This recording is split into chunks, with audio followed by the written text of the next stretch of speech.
Hi, எல்லாருக்கும் வணக்கம். Kitchen தாவத்திலிருந்து Mahesh. என் வீடியோவை சப்ஸ்கிரைப் பண்ணுங்கள், அப்படியே ஆல் சிம்பிளையும் கிளிக் பண்ணிக்கங்க. அப்போ தான் நான் போடுற வீடியோவில் உங்களுக்கு நோட்டிஃபிகேஷனாக வரும்.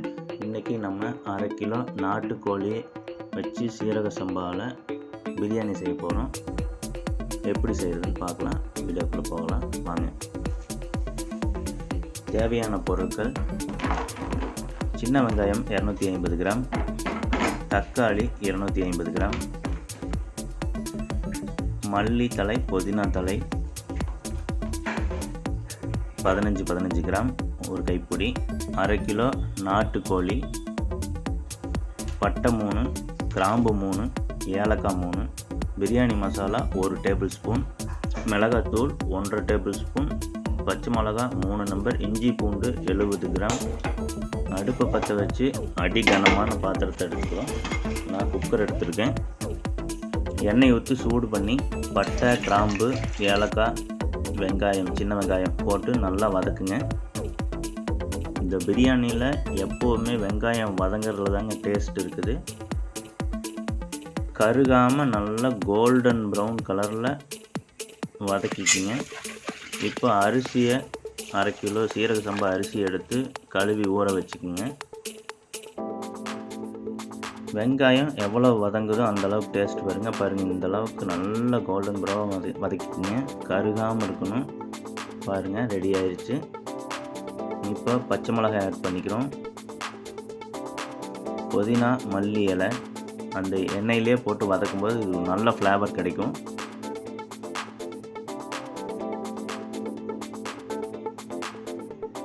இப்போ இஞ்சி பூண்டு சேர்த்திக்குங்க. அதையும் நல்லா வதக்குங்க. இஞ்சி பூண்டு சேர்த்தும்போது உங்களுக்கு அடி கொஞ்சம் பிடிக்கிற மாதிரி இருக்கும். ஃப்ளேம் மீடியமாக வச்சுக்கோங்க.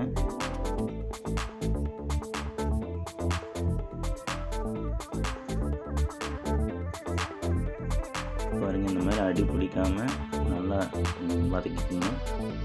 இப்போ அரைச்சி வச்சுருக்கிற தக்காளி ஆட் பண்ணிக்கோங்க. தக்காளி எப்போவுமே அரைச்சி சேர்த்துங்க. அப்போ தான் டேஸ்ட்டும் நல்லாயிருக்கும். இடையில அந்த குழந்தைங்களுக்கு எடுத்து ஒதுக்கி வைக்க மாட்டாங்க. இப்போ மிளகாத்தூள், உப்பு, தயிர் ஆட் பண்ணி அதையும் நல்லா வதக்கிக்கோங்க.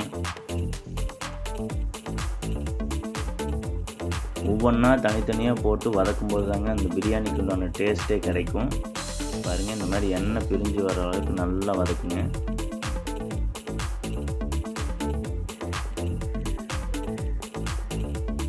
இப்போ பிரியாணி மசாலா ஆட் பண்ணிக்கலாம்.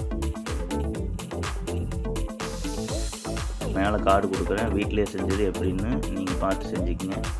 இப்போ ஒரு மூடியை போட்டு ஒரு 5 நிமிஷம் வைங்க. அடி பிடிக்காமல் பார்த்துக்குங்க. ஃப்ளேம் மீடியமாக வச்சுக்கோங்க. பாருங்கள், நல்லா வதங்கிடுச்சு. எண்ணெய் தனியாக பிரிஞ்சு வந்துருச்சு. இப்போ நம்ம கறி ஆட் பண்ண போகிறோம். நாட்டுக்கோழி வேகாதுங்க. பிராய்லர்னால் அப்படியே போட்டுடலாம். அதனால நீங்கள் பாருங்கள், இந்த மாதிரி ஒதுங்கி வரணும். மசாலா ஆயிடுச்சுன்னு அர்த்தம். இது குக்கரில் 3-4 விசில் வச்சு வேக வச்சு எடுத்துருக்குறோம். இதையும் ஆட் பண்ணி ஒரு 5 நிமிஷம் வதக்குங்க. அப்போ தான் அந்த கறியில் மசாலா நல்லா பிடிக்கும். ஒரு தட்டை போட்டு ஒரு 2 நிமிஷத்துக்கு விட்டுருங்க. பாருங்கள், இந்த மாதிரி நல்லா எல்லாம் சேர்ந்து கறிக்குள்ளே மசாலா சேரும். இப்போ அளந்து வச்சுருக்கிற தண்ணி, 1 பங்கு அரிசிக்கு 1.5 பங்கு தண்ணி ஊற்றி இப்போது டேஸ்ட் பார்த்துக்குங்க. உப்பு காரம் ஏதாவது கம்மியாக இருந்தால் இப்போ ஆட் பண்ணிக்கலாங்க.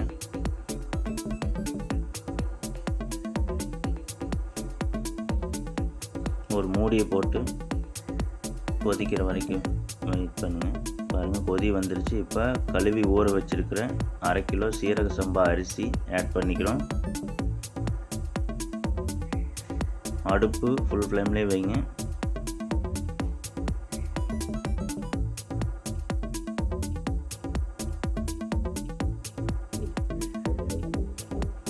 இப்போ ஒரு அரை மூடி எலுமிச்சம்பழம், மீடியம் சைஸில் அரை மூடி எலுமிச்சம்பழம் புழிஞ்சிக்கணும்.